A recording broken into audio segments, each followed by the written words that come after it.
Hi guys, this is Claire, and today I want to show you 3 new redesigns of Gen 8 Pokemon in the Gen 1 style. Since this is the 5th installment of this series, I'm going to skip the boring intro part and jump right into the fun art making part. The other videos in this series are linked in the description, so be sure to check those out too. The first Gen 8 Pokemon I chose to redraw in retro Sugimori style is Gossifleur. Gossifleur, compared to other new Pokemon, is a little bit forgettable to me. It's the first form of Eldegoss and has a relatively simple design, mostly dominated by a giant yellow flower atop the smiling bud's head. However, I wanted to feature it in this video to get a little outside my comfort zone and furthermore provide some diversity by tackling a grass-type Pokemon for this series. For inspiration, I mostly looked at the Oddish line since I felt like that line's body types would be a good starting point for Gen 8's token cute plant. I could have alternatively kept Gossifleur as a floating plant like Weepinbell, but something about Oddish's cute little feet felt very iconic to the Gen 1 aesthetic, and I wanted to include that. The challenge in this design came from preserving the dynamic and asymmetric shapes of Gossifleur's body without making it too busy or top-heavy. Almost all of the original Kanto designs were based around bilateral symmetry, the only exception I can think of being Weezing. So this required a fair bit of drawing and redrawing before I finally settled on the right balance of proportions. Once I added color, my Gossifleur ended up looking a little bit like a Christmas tree, but regardless, I think it's a cute adaptation of its concept in the Gen 1 style.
The next Pokemon I wanted to give a 1995 makeover is Corvinite.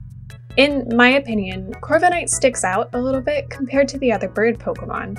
I think because of its dark, monochromatic palette and obscured red eyes, its design reads as more severe than you'd usually expect from a Pokemon. Regardless, it's still pretty cool looking, and longtime fans will know I love my birds, so I wanted to give Corviknight a shot. For reference, I mostly looked at the evolved flying types Kanto trainers would likely encounter on their journey, Pidgeot and Fearow. I wanted to retain Corviknight's stout stance and imply bulk by layering chunky feathers in a way that hopefully implies a connection to armor and medieval clothing, since I don't think the steely, hard edges present in Corviknight's real design would fly, no pun intended, in the Gen 1 era.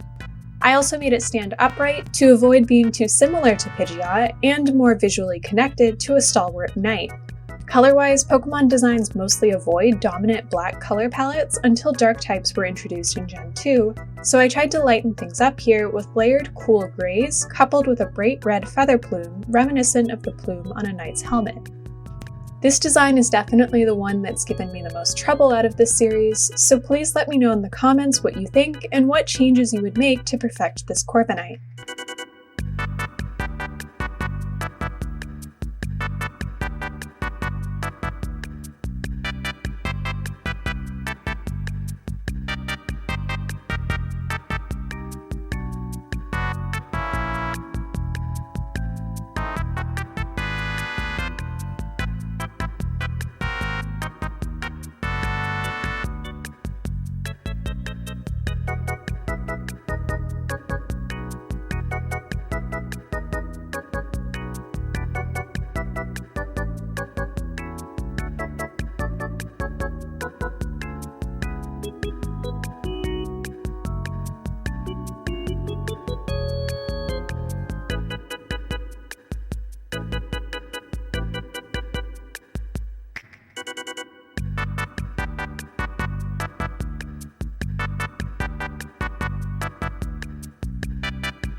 The last Pokemon I wanted to look at for today's video is Bolton.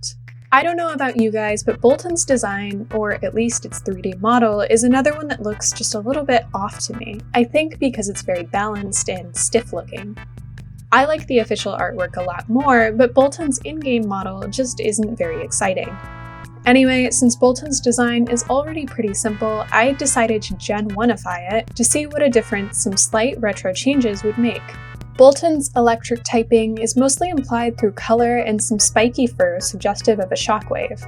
However, the original batch of electric Pokemon from 1995 had much more heavy-handed imagery.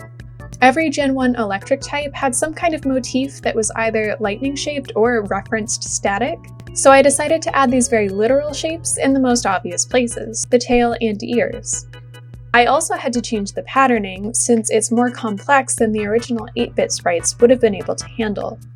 I kept only a few simple V and triangle shapes, and I also reshaped the small tufts of fur into one big jagged shape, which is a recurring staple of Gen 1 designs. The only other thing I had to be mindful of was my Bolton's similarity to the other evolved canine Pokemon of the first generation, Ninetales, Arcanine, and Jolteon. I tried to keep the agile body type without making it too petite or delicate looking, and I think I found a decent middle ground that's faithful to the original design, but let me know what you guys think.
Here are the final 3 designs for this video.